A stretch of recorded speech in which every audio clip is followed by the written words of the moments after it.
माता दी। ओम नमः शिवाय। आज हम भगवान शिव की विशेष कृपा पाने के लिए उनके प्रिय मास श्रावण मास के जो महात्म्य चल रहे हैं, कथा चल रही है, उसमें आज हम तीसरे अध्याय का श्रवण करेंगे और भगवान शिव की विशेष कृपा प्राप्त करेंगे। तो चलो श्रवण करें। तीसरा अध्याय। सनत कुमार जी ने कहा कि हे भगवान, आपने व्रत समुदाय का उद्देश्य कहा। हे स्वामिन, इससे तृप्ति नहीं हुई, अतः आप सब विस्तार कहें। सुरेश्वर, जिसे सुन मैं कृतकृत्य हो जाऊं। ईश्वर ने सनत कुमार से कहा कि हे योगेश, जो विद्वान श्रावण मास नक्त व्रत पर बिताता है, वह 12 महीनों में नक्त व्रत का फल भोगता है। दिन की समाप्ति के 3 घटी पहली रात्रि भोजन को नक्त व्रत कहा जाता है। उक्त भोजन में सूर्यास्त के पहले 3 घड़ी का समय का त्याग कर अवशिष्ट समय लिया है। सूर्यास्त के 3 घटी तक संध्या काल कहा है। आहार, मैथुन, निद्रा, चौथा स्वाध्याय, इन कार्य को सायंकाल न करें। गृहस्थ एवं सन्यासी के भेद से नक्त भोजन की 2 प्रकार की अवस्था मुझसे सुनो। जब सूर्य नारायण के मन होने पर अपने देह की छाया दीर्घमुख हो, उस समय सन्यासी के लिए नक्त भोजन व्रत कहा गया है। रात्रि में भोजन को नक्त भोजन नहीं कहा गया। पंडितों ने गृहस्थ के लिए नक्षत्र के उदय लेने पर रात्रि भोजन को नक्त भोजन व्रत कहा है। सन्यासियों के लिए रात्रि काल में निषिद्ध हो जाने से दिन के अष्टम भाग में भोजन का विधान है। गृहस्थी विधि द्वारा रात्रि में नक्त व्रत करें। सन्यासी, विधवा तथा विदुर पुरुष सूर्य नारायण के अस्त होने के पहले भोजन करें। जो पुत्रहीन, आश्रमहीन, स्त्रीविहीन विदुर यदि है तो वह रात्रि में भोजन करें। श्रावण मास के आ जाने पर प्रतिपदा तिथि में प्रातः काल संकल्प करे कि मैं श्रावण के 1 महीने तक ब्रह्मचार्य में रह प्रतिदिन सुबह स्नान करूंगा। नक्त व्रत, रात्रि शयन और प्राणियों पर दया करूंगा। हे देव, यदि इस व्रत आरंभ होने पर समाप्ति व्रत पूर्ति के पूर्व ही मर गया तो हे जगतपते, उस समय आपके प्रसाद से व्रत पूर्ण हो। यो बुद्धिमान मास आरंभ में संकल्प कर नक्त व्रत करें। हे मुने, अब उत्तम लक्ष्य पूजा विधि सुनो। लक्ष्मी की इच्छा वाला मनुष्य बिल्व पत्रों से, शांति की कामना वाला भी दुर्गाओं से तथा आयुष की इच्छा वाला चक्षमा पुष्पों से भगवान हरि का अर्चन करे। विद्या की इच्छा वाला मल्लिका तथा चमेली पुष्पों से अर्चन करे।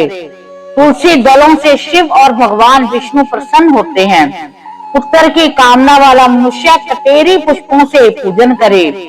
दोष स्वपन नाश करने के लिए उत्तम धान्य से अर्चन करे।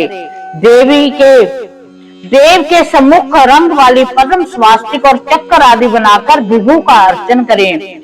यौन संपूर्ण कामनाओं की सिद्धि के लिए सब पुष्पों से अर्चन करें। यदि लक्ष्य पूजा करता है तो शंकर प्रसन्न हो जाते हैं। अंत में उद्यापन करे। मंडप बनाकर मंडप के तीसरे भाग में वेदी बनावे। पुण्य वाचन कर आचार्य वरण करे। मंडप में प्रवेश कर रात में गाना बाजा शब्द से वेद पाठ से जागरण करे। वेदी पर उत्तर चतुर्लिंग 2 भद्र बनाकर उसके मध्य भाग में चावल से सुंदर कलश बनावे। उस वेदी जगह पर खूब चमकीला तांबे का कलश स्थापन करे। उसमें अच पल्लव तथा सूक्ष्म वस्त्र को रखे। उस पर पार्वती पति का स्वर्ण प्रतिमा का पंचामृत स्नान पूर्वक स्थापित कर अर्चन करे। नैवेद्य युक्त धूप, दीप, गीत, वाद्य, नृत्य तथा वेद शास्त्र पुराण द्वारा रात में जागे। सुबह स्नान करे। पवित्र शास्त्रोक्त विधान से वेदी बनावे। तिल घृत पायस से मूल मंत्र गायत्री शिव सहस्त्र नाम से हवन करे। जिस मंत्र से पूजन किया उसी मंत्र से हवन करे। शक्कर घृत युक्त चरु से हवन करे। फिर स्विष्ट कृत हवन कर पूर्ण आहुति करे।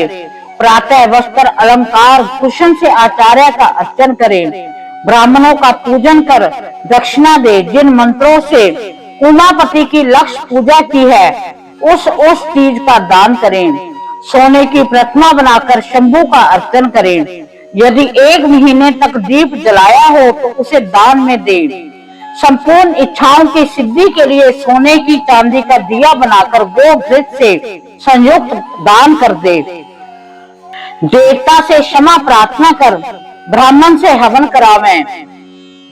हे मुने, ये जो मेरा अर्जन करता है मैं उस पर प्रसन्न हो जाता हूँ। यदि श्रावण मास में ये कार्य किए जाएं तो अनंत फल देने वाले होते हैं। इस महीने में जो मौन व्रत ग्रहण करता है वह श्रेष्ठ वक्ता हो जाता है।